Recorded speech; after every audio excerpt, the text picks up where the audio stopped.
I am unashamed. What about you? Welcome back to Unashamed. We have a special guest.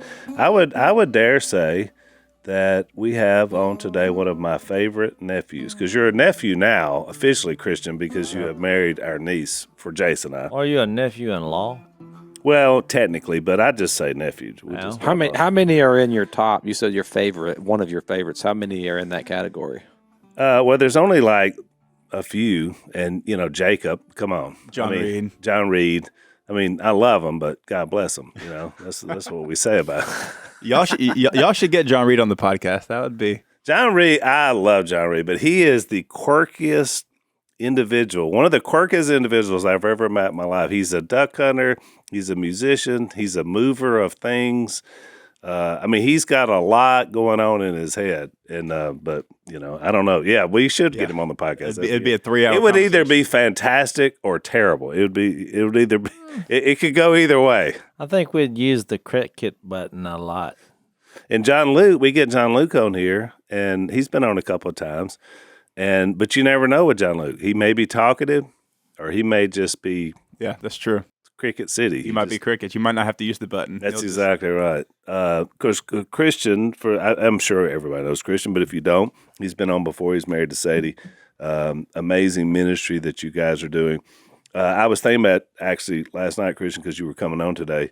So I'm at the jiu-jitsu, I don't know if there's a name for it, but it was at where they roll last night, because Jay, my son-in-law, owns part of a jiu-jitsu place. And so Sage, who is my 9-year-old granddaughter, was having a belt test, because I don't normally go down there a lot. It makes me nervous. Everybody's got robes and sandals on, and I don't know. I'm very uncomfortable. It's just not my culture. So I go in there and I feel very, I don't know, something. And so, but I'm watching it because I'm really proud of my granddaughter, because she's now going for her gray belt, which is the next step up. Mm-hmm. And so it's a big deal in their world. And so we go in, and so she has to get up in front of the whole class. Of course, I'm nervous. Anytime your kids or grandkids have to do something in front of other people, you're nervous because you want them to succeed, and they could fail. And as a parent or grandparent, that makes you nervous. But man, she nailed it. She aced it. She went like 20 minutes, but she's rolling with all these big boys, and the last one was a big old boy.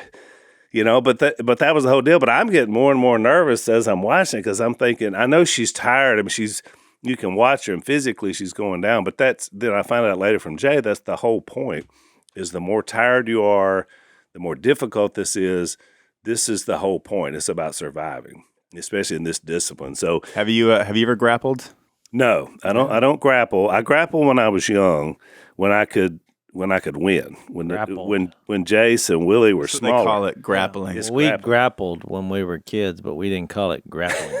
You wrestled? No, we just called it fighting. Don't mess with me. I called it abuse. The way and then our cousins would come from Florida, like Zach, Christian, and then we would abuse them because we had all practiced on each other, so we knew they didn't know our moves. And so we would bring them in. And we were victims of our environment, because our parents thought, okay, let's go give our lives to the Lord, live out in the middle of nowhere, so we don't have to watch our kids, because there's nothing out here.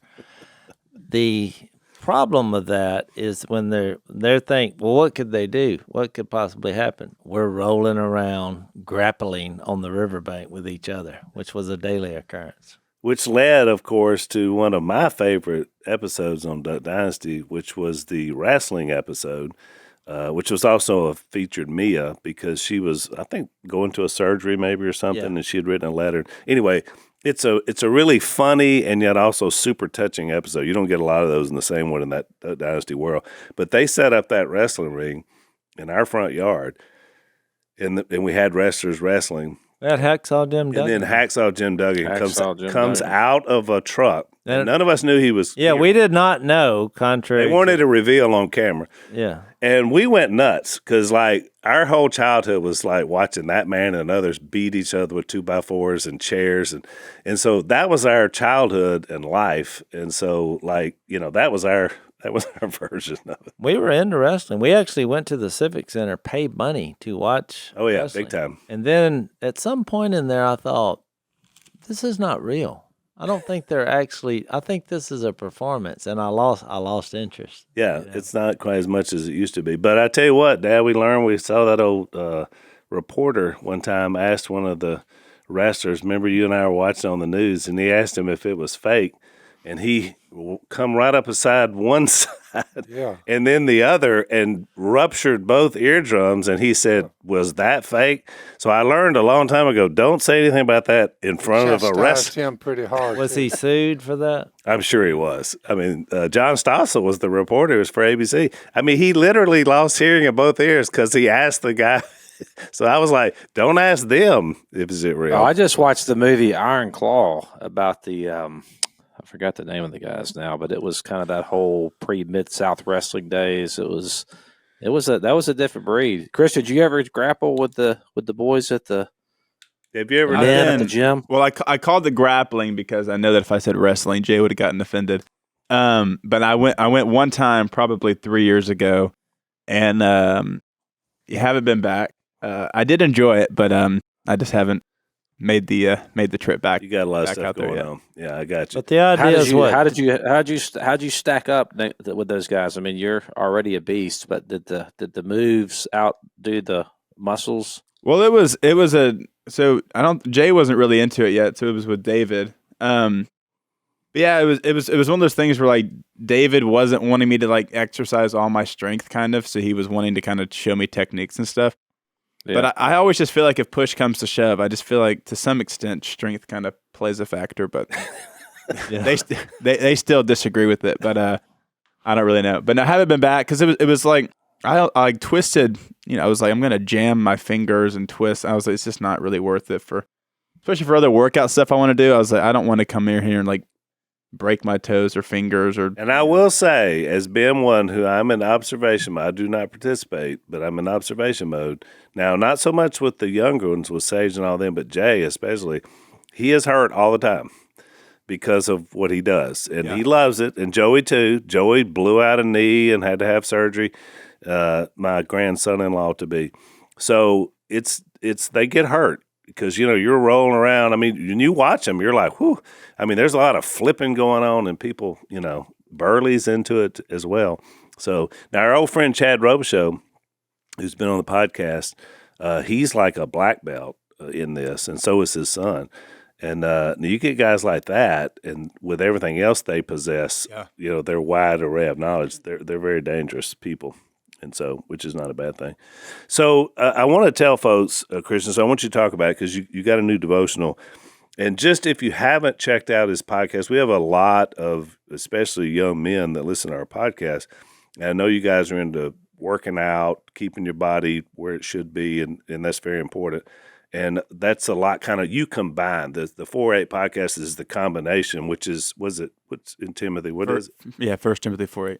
1 Timothy 4:8, which talks about physical training is of some value, and then, of course, the spiritual and godly training. So you combine those two into your podcast, and also you got a new devotional. Tell us a little bit about that. Yeah, so I started so the podcast, it's all about training young men specifically, or not necessarily specifically, but generally, physically and spiritually, just because I feel like we live in a culture that's you can be so disciplined with your health and with wellness and, you know, all these different physical routines.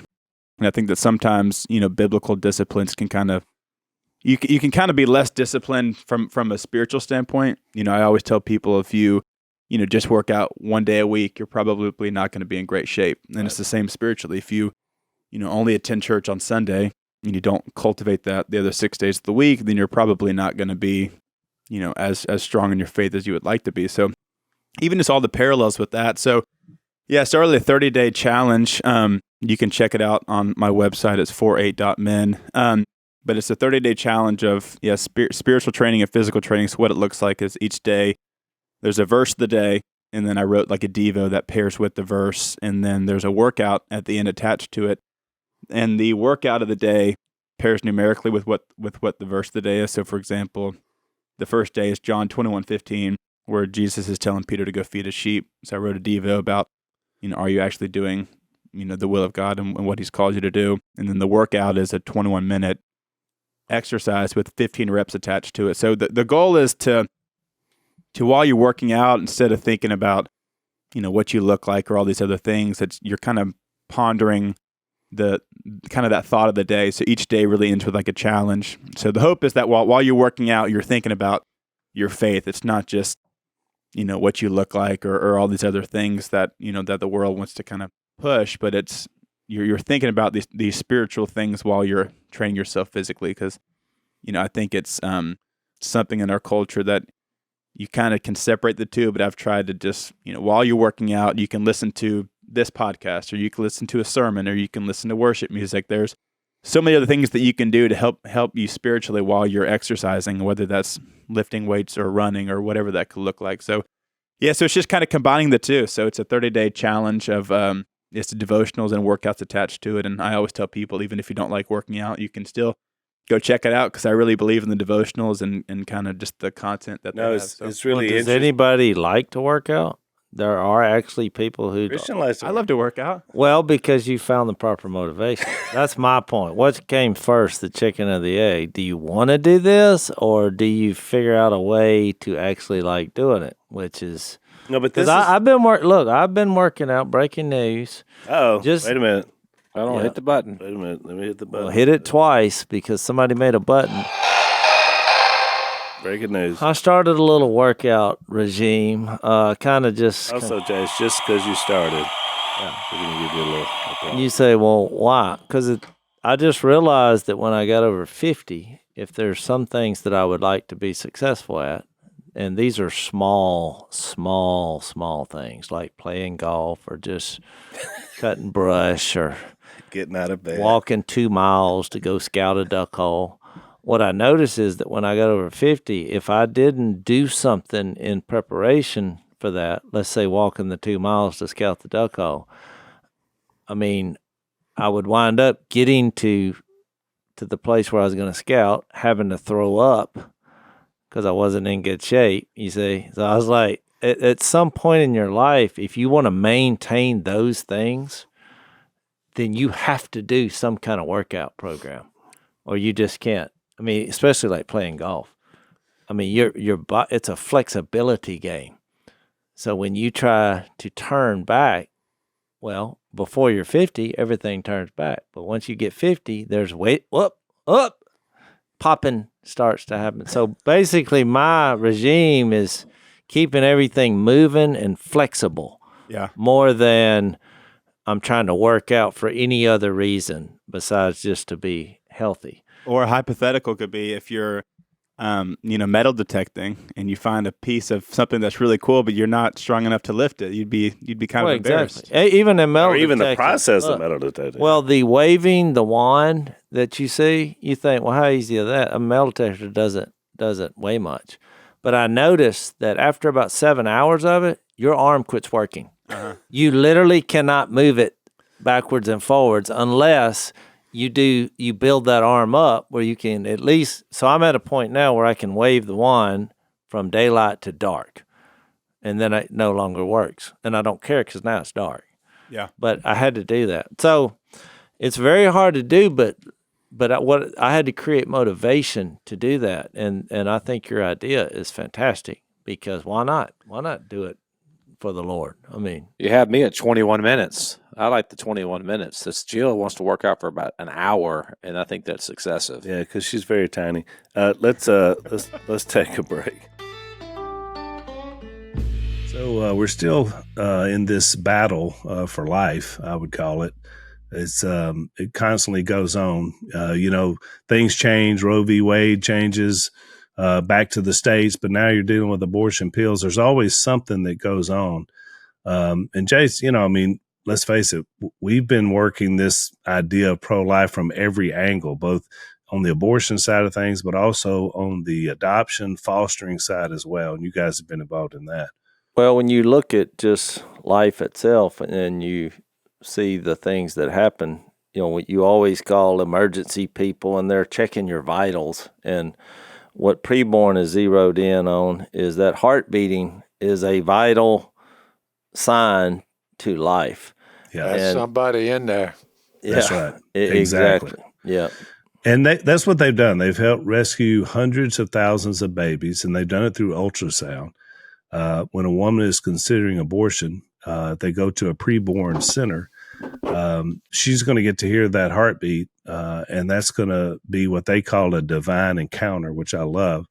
And the majority of the time, far a majority, once a woman hears that heartbeat, she knows, as Dad said, there is someone in there.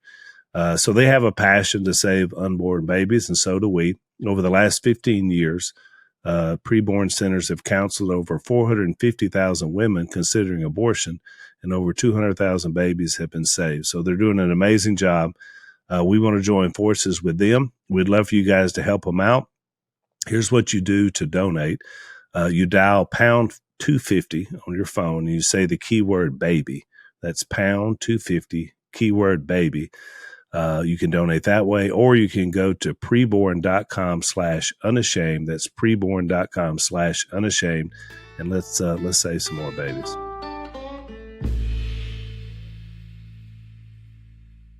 So yeah, the perspective on this is really good because Christian, that's why I love having you on, because Jase is having the perspective, same with me, as older men who immerse ourselves in the Word, but need to force ourselves on the physical side. Definitely for me, I do all the time. Yeah, I think that's a compartment that's untapped. So that's why the devotional is great, because it's tapping us a different way than a young man. Your point is, look, hey, you guys love working out and you love looking good, but if you don't get some spiritual value in your life, you're going to miss out on a lot. And we're just the opposite. Man, look, obviously I don't care what I look like. I don't even have to tell you why. So it's not that's been for years. That's 20 years. But I like stepping up on the first tee where there's 25 people, watching, and you swing and hit it, and they're like, "Oh wow."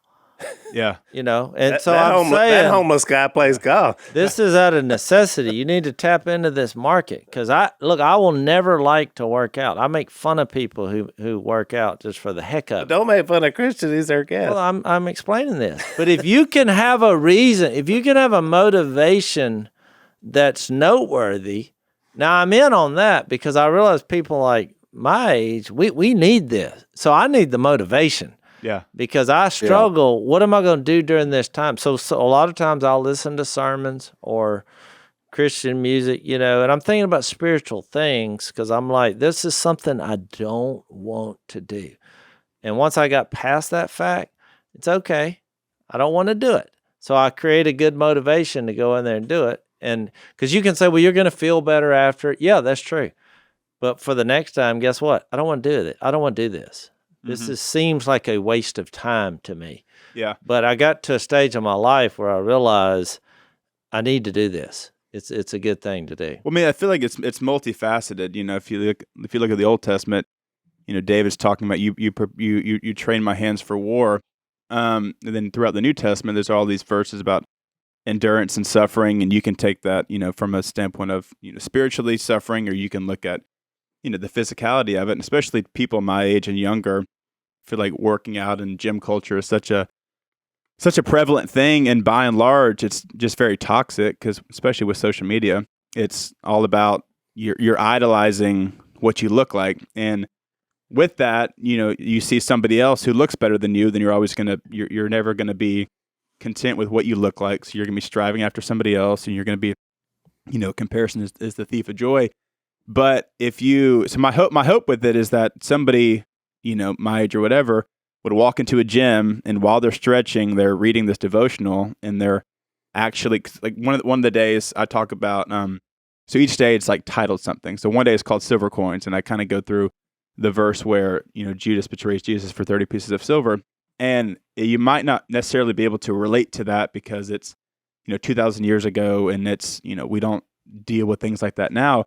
But kind of broadening it to the standpoint of if back in the time, that's what a common slave was sold for, was 30 pieces of silver. So it's kind of this thought of what are you prioritizing over Jesus that might not seem like a lot. So it's, might not be 30 pieces of silver, but for you, it might be a new house or a TV show or Right. music. So it's these deeper things, and then there's a workout. So my hope is that while you're exercising, instead of listening to secular rap music, or you're staring at this girl in short shorts, or you're flexing in the mirror, you're actually thinking, what am I trading Jesus for? Because at that time it was 30 pieces of silver, but today it might not look like that. But for you, it's pornography, or if it's alcohol, it's so there's these things like that I kind of talk about. So my hope is just that while you're running or lifting weights or whatever, at that time, you can be thinking about these deeper spiritual things, because by and large, it's all about, just aesthetics and what you look like, and it's just super worldly. So trying to pull people out of that to actually, but even last thing I'll say, even too, we just talked about jiu-jitsu and wrestling and all those things. And, as a husband, and especially for younger men, I do feel like, especially being married to Sadie, like if I'm not physically capable, like if something bad happened, like I don't want to be the one running away because I'm super scrawny and I'm not strong. So there's some level also just of being a man and a guy. You want to protect her. You want to have some kind of physicality to where if things did hit the fan, I'm capable to step in a situation, versus if I'm just not strong and I'm not capable of protecting my family. It's funny because that's, if you go back, I don't know how many years ago it is. It's probably 75 years ago. There was a picture. It was the old Jack LaLanne era of working out, and he's a strong guy. If this is way back down in your era, and the little ad was someone kicked sand. A big strong guy kicked sand on his wife or girlfriend. And it's like, do you want to be this guy? And he was the little puny guy, or do you want to be this guy? And it showed the Jack LaLanne. It was the idea. We are fierce protectors of our wives and children. So I Most like that. people don't know this, but I got a little routine. I walk out there in that building next to us, and they got one of them lay down Like a rowing machine? rowing machine. Okay. So I get up on that thing. Well, look at Every that. I day. didn't know that. That's Oh good. yeah, Well, it's good thinking, because when you get over 70, it's amazing that if you got a few little aches and pains, when you start crowding 80, your body kind of. it wants to shut down. Well, you got to keep it moving. So That's I what do I was that, saying. but Yeah. and I found out a good way to do that, but I do about 75 or 80 of them, and you tell, Do your little rowing. but just that little bit right there, a lot of difference. That's and it's aches, more breaking no aches, news. no pains, none. More breaking news. We did not know that Phil was And if working you out. get out in the I don't water, advertise it, I'm sitting there having a workout, and I have a weapons right there, so I'm comfortable. And my Bible's on one side, there's a weapon on the other. and the byproduct is if you get stranded in a boat in the river, we'd see you. Yeah, Say, you'd man, be I able tell to- you, for a By the 75-year-old way- man, that joker's moving. By the way, when Jase was with me, we was running nets. I mean, Jase will tell you, for 60, or around 60, I was pretty stout You've always been pretty stout. well, just, Well, running hoop nets is, you talking about a workout. Upper body. That's what I You did. didn't have, that was the workout back in those. oh, days. it was a workout. It wasn't a Jase. No, we worked outside, and it was a workout, and it was a Rain, compli- shine, sleet, or snow. But it affects whether you ate or not, which is like. So tell them one more time, Christian. So how do we get to the workout? How do we get to the Yeah, so devotion? it's on. You can check out. It's on the link in my Instagram, but you can visit. It's 48.men, and I was telling you, so you can use the code Unashamed for 25% off. So if Look at there, saving money on Saving Unashamed money. Nation. So if that 25% interests off. you, you visit 48.men and download the PDF and use the code Unashamed to get 25% off.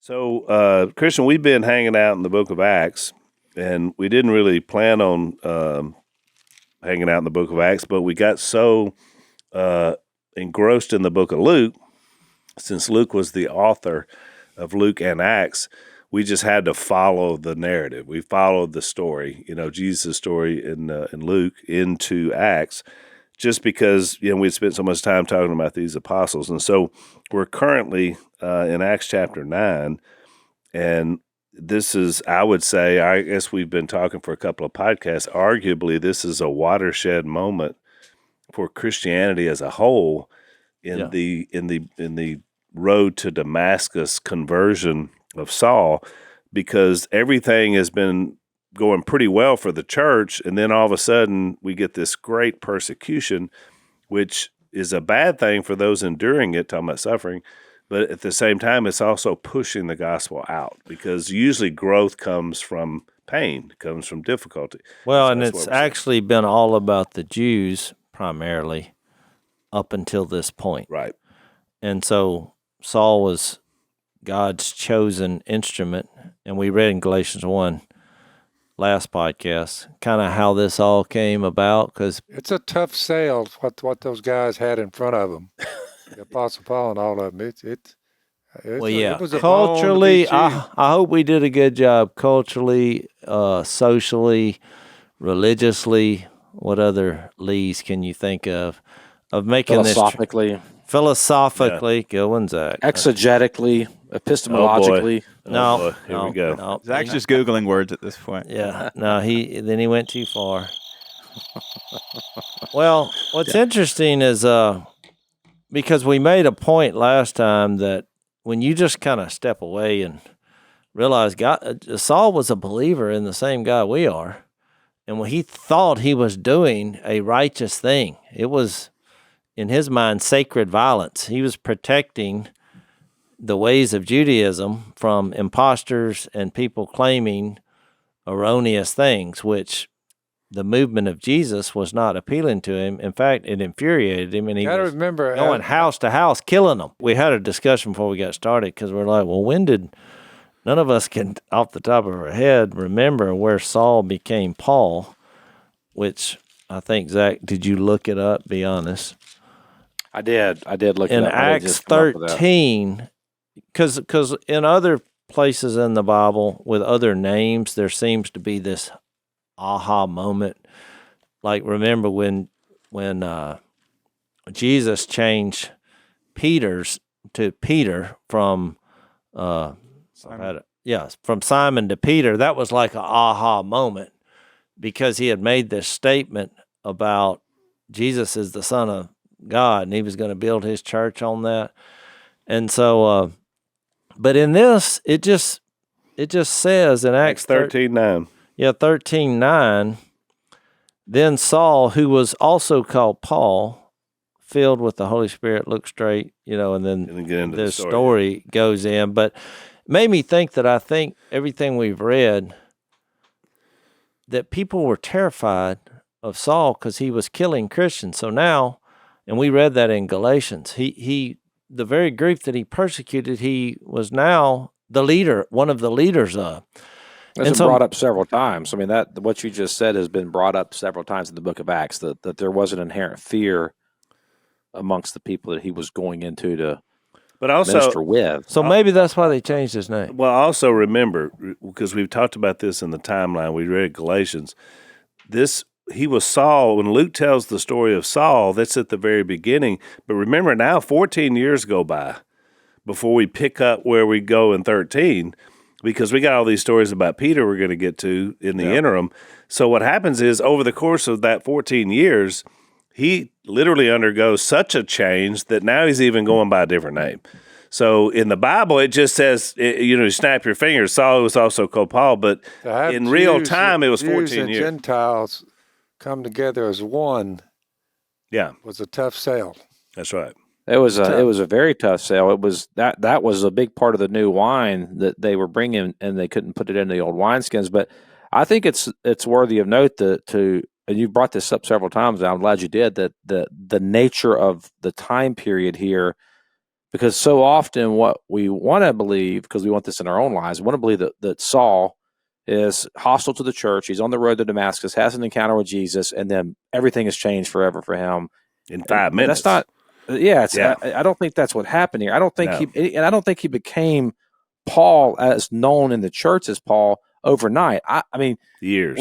This took. I mean, he had to prove his repentance, I'm sure, and people were like, "Okay, God, I trust you," but kind of like one eye open, just checking to make sure. And over time, obviously, the Apostle Paul definitely proved his credentialing in terms of his devotion to Christ, but we leave out the spiritual formation part. We want the experience, the one-time deal. I'm good and done.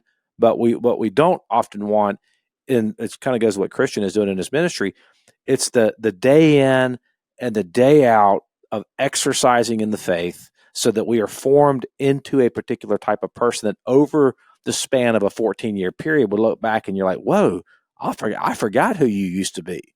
Yeah, that's crazy, man. That was your story. Wow. Well, that's not you anymore. Well, yeah, because I've been walking with Christ for 14 years and doing his exercises, and I smell a lot like him, and I look a lot like him. I look just like him now, or not just like, but I look a lot like him now. No, that's a great point. And Christian, I mean, like you, when did you started working out? What, as a teenager, probably when you were in sports? Yeah, but then really when COVID hit, I kind of started. So you've been doing it heavy. So that's 4 years. So Yeah. You'll see this, and when you look at the video, because I mean, look at the devotional. I looked at the devotional. There's pictures of Christian working out, and it's an impressive specimen. And you think, man, did you just do that in 2 days? No, it's been 5 years. Exactly. So the point is, back to exactly what we're talking about here. This happened to Paul. He went. Remember when it said he went into Arabia? That's the desert. I mean, if you look at the country layout back in that day, or even today, you get up in where he's above Lebanon into Syria. You know what's there? The desert. And he spent 3 years there at least.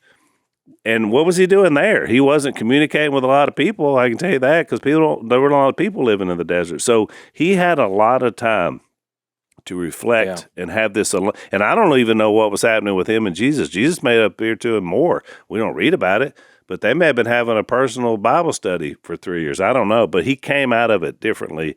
But it was over years. It wasn't a snap your finger. And I think that's a great point for all of us to look at and see. This is how Saul became Paul.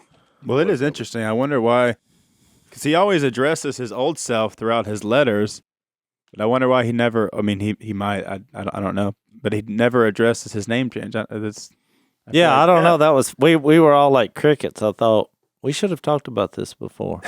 But it may be just because even, people were terrified of him. And if it hadn't been for Barnabas, he's like, well, come go with me. I'll go with you and tell everybody how you've changed. I wanted to read this story in 21. Can we read this? We've been trying to get to this for three podcasts. But in Acts 21, there's an issue with the crowd gets stirred up. If you pick up in verse 27, the second part, it says, they stirred up the whole crowd and seized him. I hate starting in the middle of the story, but you'll keep going back, and we'll be back in Acts 9. But so it says is this that ADD part that Zach was well, I mean, I tried to keep going back, and I'm like, well, where should you start this? But I was just going to get the idea. Hang on, before you read that, let's take another break.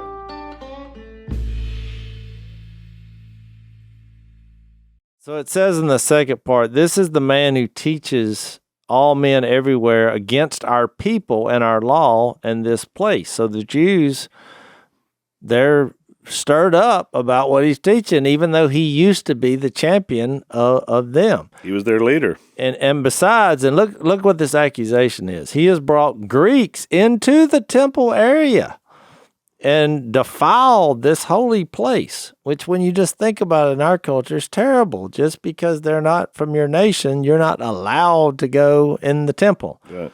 And it says they had previously seen Trophimus, which I looked this guy up, which his name means foster child, which makes sense if you're part of the kingdom. You would look for opportunities to help all people. Acts chapter 10, I think it's worthy of note that the eating of food laws were weeded out. And well, exactly. Well, in the previous paragraph, that's a big deal. There's a lot of arguments over that very thing, but I was going to read that, but I just, for time's sake, I didn't. But Phil's right. And so he brought this in, he brought him in, and then verse 30 says, the whole city was aroused, and the people came running from all directions. Seizing Paul, they dragged him from the temple, and immediately the gates were shut. While they were trying to kill him, news reached the commander of the Roman troops that the whole city of Jerusalem was in an uproar. You just kind of stop here and think, He brought a Gentile into a temple, and this is what happened. He at once took some officers and soldiers and ran down to the crowd. When the rioters saw the commander and his soldiers, they stopped beating Paul. The commander came up and arrested him and ordered him to be bound with 2 chains. Then he asked who he was and what he had done. Some in the crowd shouted one thing and some another, and since the commander could not get at the truth because of the uproar, he ordered that Paul be taken to the barracks. When Paul reached the steps, the violence of the mob was so great he had to be carried by the soldiers. Just crazy. It made me think of a football game when you're carrying somebody off the field. They're you gotta carrying him. The man invited a friend who was not from their country into the temple. The crowd that followed kept shouting, "Away with him." As the soldiers were about to take Paul into the barracks, he asked the commander, "May I say something to you? Do you speak Greek?" He replied, "Aren't you the Egyptian who started a revolt and led 4,000 terrorists out into the desert some time ago?" Just the Bible has its humorous moments. Paul answered, "I'm a Jew from Tarsus in Cilicia." I can't say that word. Cilicia. A citizen of no ordinary city. Please let me speak to the people. Which is funny. He didn't even address no, I'm not the Egyptian guy. I'm not the Egyptian terrorist, but I'd like to say a few words. Having received the commander's permission, Paul stood on the steps and motioned to the crowd. And so you think, well, what is he going to talk about? That's why I think this is fascinating. When they were all silent, he said to them in Aramaic, "Brothers and fathers, listen now to my defense." When they heard him speak to them in Aramaic, they became very quiet. They didn't expect that. They're like, man, this guy, he's one of us. What is his problem? Has he gone crazy? Is it a midlife crisis? It's all the things we talked about in the last podcast. So under Gamaliel, which we had mentioned before, I was thoroughly trained in the law of our father and was just as zealous for God. We talked about that last podcast. I persecuted the followers of this way. Remember, that was the same thing in 9, because Jesus said, "I am the way, the truth, and the life." So it's interesting. He's still using that phrase. Still using the phrase. The way. Because I think he likes it, which I do too. And he gets that from Jesus in John 14:6. John 14. I persecuted the followers of the way to their death, arresting both men and women and throwing them into prison, as also the high priest and all the council can testify. I even obtained letters from them to their brothers in Damascus and went there to bring these people as prisoners to Jerusalem to be punished. So then he repeats his story. About noon, I came near Damascus. Suddenly a bright light from heaven flashed around me. I fell to the ground and heard a voice say, "Saul, Saul, why do you persecute me?" "Who are you, Lord?" I asked. "I am Jesus of Nazareth, whom you're persecuting." He replied, "My companions saw the light, but they did not understand the voice of him who was speaking to me." Now his version here adds another question. You don't see this in Acts 9, because he says, "What shall I do, Lord?" Which is really these 2 questions is something every human being. Who are you? What shall I do? Is going to have to be forced to recognize at some point in their life. Who are you, Lord? Who is Jesus, and what do you want me to do? Get up, go into Damascus. There you'll be told. And you remember what happened with Ananias. He goes into that again. My companions led me by the hand because of the brilliance of the light. It had blinded me. A man named Ananias, not to be confused with the Acts 5 Ananias, right, or the high priest that'll be introduced in the next chapter. Now you should do a sermon on the 3 Ananias. 3 Ananias, yeah. So I just wanted to make clarification on that. He was a devout observer, so I'm in 22:12, of the law. I would call it 2 out of 3 are bad. Yep, exactly. Highly respected by all the Jews living there. He stood beside me and said, "Brother Saul, receive your sight." And at that very moment, I was able to see him. Then he said, "The God of our fathers has chosen you to know his will and to see the righteous one and to hear words from his mouth." So there's a nice little 3-point sermon on what God's plan was for him that he didn't discuss in Acts 9. You will be witnesses to all men of what you have seen and heard.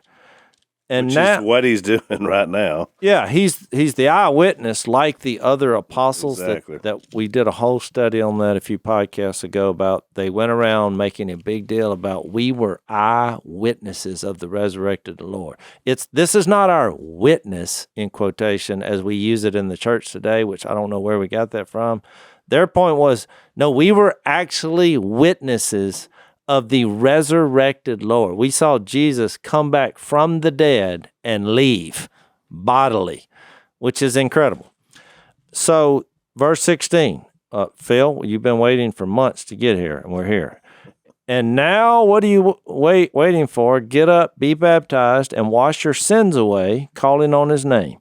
And in your honor, Phil, I looked up that word wash because I was curious, because there's different Greek words for washing in the Bible. Well, this one is only used twice in the entire Bible.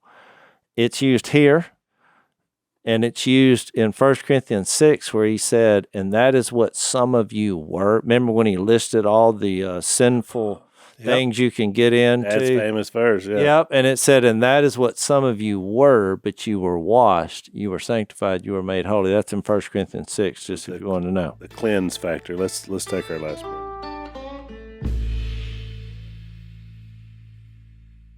So we're getting to the end, and this is my point, though. We're all familiar with this, but watch what happens, and the reason we read this whole thing, you'll be stunned on how this is responded to, because you think, now he has figured out a way to right all the wrongs and all the racism and the disunity and all the cultural differences. He's going to figure out just by the proclamation of Jesus in his story and make this right. But watch what happens. In verse 17, when I returned to Jerusalem and I was praying at the temple, I fell into a trance and saw the Lord speaking.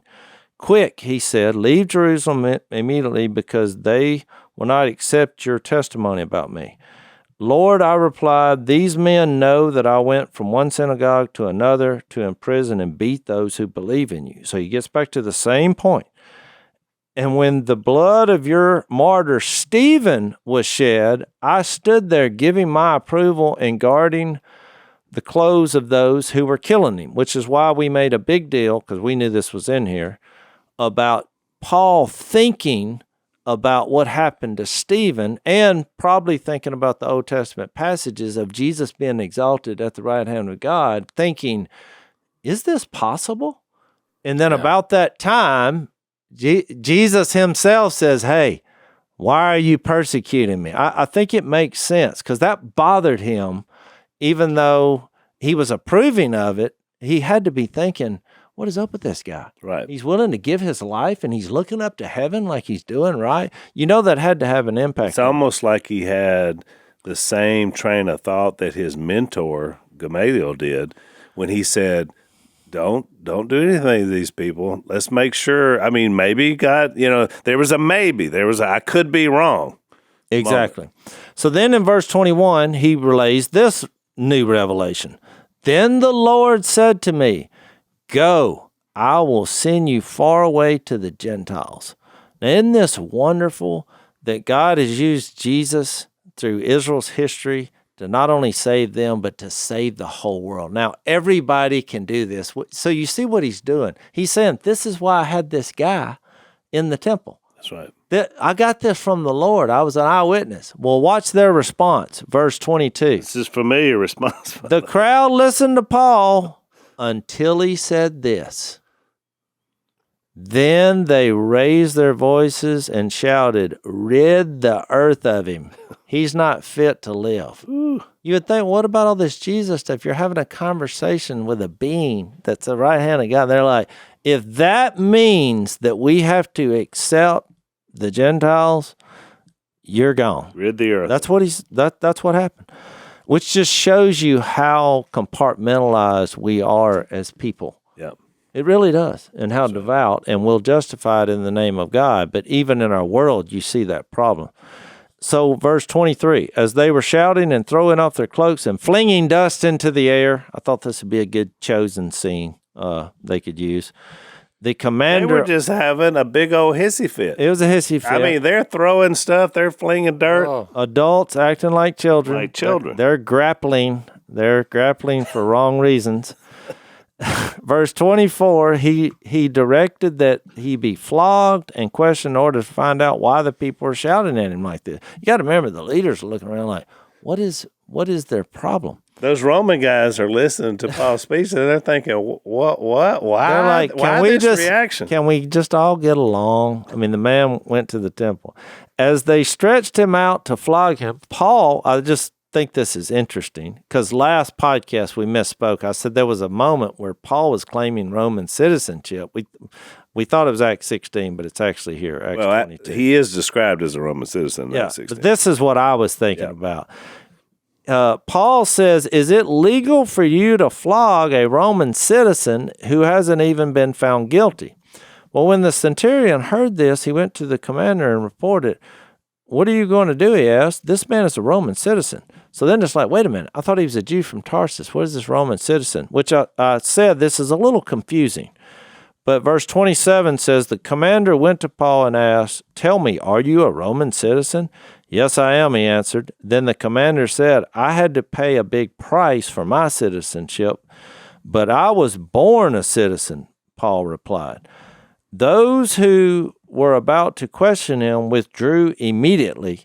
The commander himself was alarmed when he realized that he had put Paul, a Roman citizen, in chains. And I won't keep reading, but it gets kind of humorous because eventually they let him go because they're like, the guy's a Roman citizen. We're not, he's free. Well, look, they were bound under strict laws about how they treated fellow Roman citizens. You didn't exact this out without trial. It was much what we based our American defense system on. Yeah. There were certain It's rights. very interesting. And what's funny That's is very eventually they're going to let him out.